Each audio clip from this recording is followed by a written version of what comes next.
aware of what's happening in the Indian illegally held Kashmir, India deliberately raises tensions with Pakistan. A durable solution for India lies in focusing on its internal problems instead of raising fingers on other countries. India has been deploying the allegations of terrorism to achieve its strategic objective for long. India has a history of using the excuse of terrorism for introducing draconian laws to suppress the innocent Kashmiris in the Indian illegally occupied Jammu and Kashmir and to defy the UN Security Council resolutions, bilateral agreements, and international law. A case in point being India's illegal and unilateral actions of 5th of August 2019 reminds us of the blatant violation of the relevant UN Security Council resolutions and the Fourth Geneva Convention, as well as India's own commitments.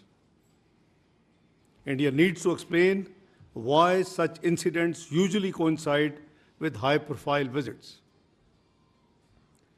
Please make no mistake, the root cause of instability and conflict in South Asia is the unresolved and long-festering Jammu and Kashmir dispute. India's illegal occupation of the Indian illegally occupied Jammu and Kashmir in stark violation of the UN Security Council resolutions and grave violations of the human rights must remain a matter of grave concern for the international community. At the same time, all such incidents are used to whip up domestic political sentiment for narrow political gains. We remain extremely concerned at the very vitriolic, highly inflammatory, and blatantly Islamophobic narrative being directed against the Kashmiris and the Indian Muslims. Indian media and political leaders are directing a similar discourse against Pakistan. This highly irresponsible ploy for narrow objective gains is dragging the entire region towards extreme instability.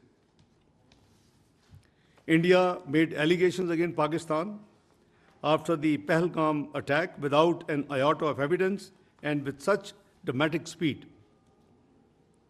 Pakistan has nothing to do with it, and we have said so right from the beginning, and I repeat, Pakistan has nothing to do with Pahalgam incident, period. We demand an independent and transparent probe by neutral investigators as announced by the Prime Minister of Pakistan, Mohammad Sharif. Any TORs in this regard should be credible and mutually agreed. Pakistan has neither any connection to it, as I explained, nor is the potential beneficiary. At a time when Pakistan economy is stabilizing and we are making significant progress against terrorism, we need to question why this situation is being created by India all of a sudden and what is the motivation behind it. The actions that India has announced after its Cabinet Committee on Security are illegal and highly irresponsible. Holding in abeyance of the Indus Water Treaty is unilateral and illegal. There are no such provisions in the treaty. It cannot be amended without consensus. It cannot be terminated without consensus. And in case of any disagreement or issues, there are forums provided in the treaty which should be invoked. This action shows India's blatant disregard for the sanctity of international treaties. It sets a dangerous precedent. It strikes at a fundamental pillar of the regional cooperation with profound implications for regional and global stability. Pakistan is an agrarian economy. Millions of people are dependent on the waters being regulated by this treaty. Please don't forget, we gave up three rivers in this treaty.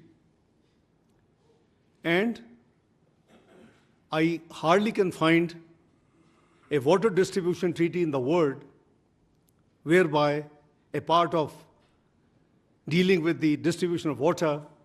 The rivers could have only also been given up. I can't find.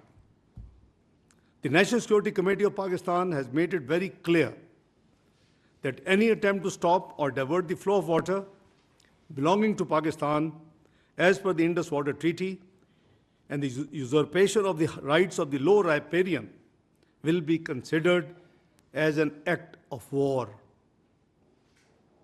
It is equivalent to an attack on the people of Pakistan and its economy. Other diplomatic measures by India are indiscriminate and unnecessary. India's actions and inflammatory rhetoric in the last few days are highly irresponsible.